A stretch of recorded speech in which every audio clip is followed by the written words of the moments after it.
Ukrainian President Volodymyr Zelensky is condemning the International Olympic Committee after its decision earlier today to disqualify one of his country's athletes for trying to wear a helmet honoring victims of the war against Russia.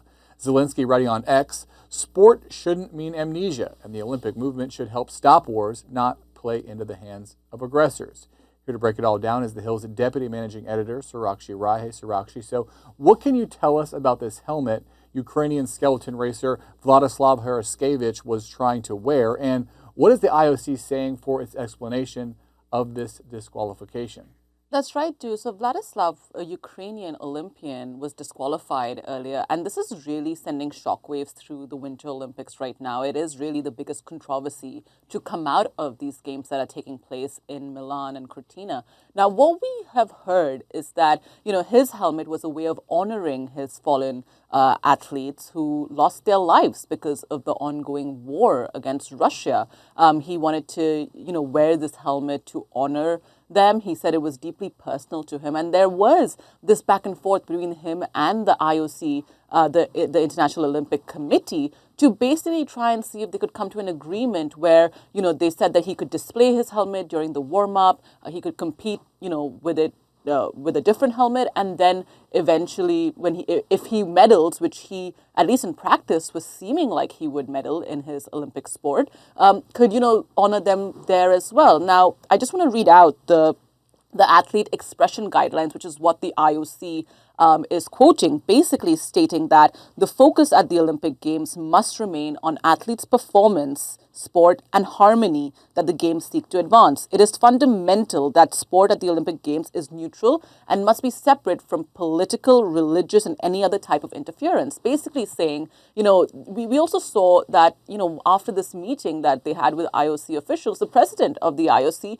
was also in tears, where she said, she really wishes that they could have come to an agreement where he could be allowed to compete. It's not an indictment against, his stance, or it's just that these are the terms set for the athlete's expression. Now, we also heard from the IOC spokesman who said that there are 130 conflicts ongoing at any given point, and the focus on the games must be on the sport. That doesn't stop the athletes from expressing their opinion or sharing political statements before or after the competition, but during the competition, it has to be on the sport. So we're hearing a lot of pushback, a lot of his Olympian colleagues as well coming out in his support. So not the last we're going to hear of this, Drew.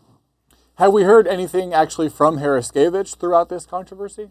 That's right, we did. We saw this very emotional imagery of his father right after the disqualification was announced, just sitting with his head in his hands. Let's not forget, these athletes go through rigorous training in preparation of qualifying for the Olympics, and then they have a once-in-a-lifetime shot, that comes around every 4 years and might not come again sometimes for some of these athletes. And they really train and spend their whole lives training for these games. And so it's very emotional. He said that he doesn't understand what the IOC means by athletes' expression, because he says, isn't a helmet color an expression? Isn't a flag on their helmet an expression?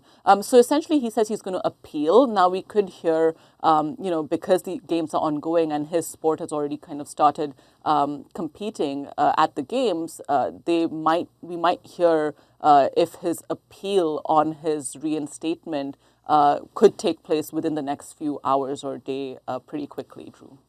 The Olympics has had a long-standing policy of not allowing what they consider to be political statements. Can you tell us about some past examples of other times when the committee has cracked down? That's right, Drew. We have seen the games, where there has been a clear violation and where athletes are given a massive rebuke. Let's not forget at the Summer Olympic Games, there was those American athletes who held their fist up in the air, right? So there have been a couple of examples where politics has kind of clashed into the sporting field. We've also seen, especially at the start of these Winter Olympics, where, President Trump kind of came out and expressed his displeasure at a recent American Olympian who said that, he feels conflicted about wearing the American colors and the American flag because of everything that's ongoing in the country. He didn't directly criticize any of the president's policies, but he did say, that there were unsettling things about what's happening in the country for him, and that was his personal assessment. So we have seen multiple instances where, the politics has kind of bled into the arena of sport, but this really, is causing a huge stir and controversy with President Volodymyr Zelensky even giving Vladyslav the highest civilian honor of Ukraine as well because of his stance and because he stood up to the IOC and says that it's a deeply personal moment for him to be able to honor and wear a helmet of his deceased athletes from Ukraine. So with these past examples, there's a clear precedent of clashes between the IOC's policies and athletes trying to exercise their right to free speech. The very next Olympics, Summer Olympics, will be in Los Angeles. Can we expect more controversies like that for those games, especially given how unpopular, frankly, President Trump is with many in the international community?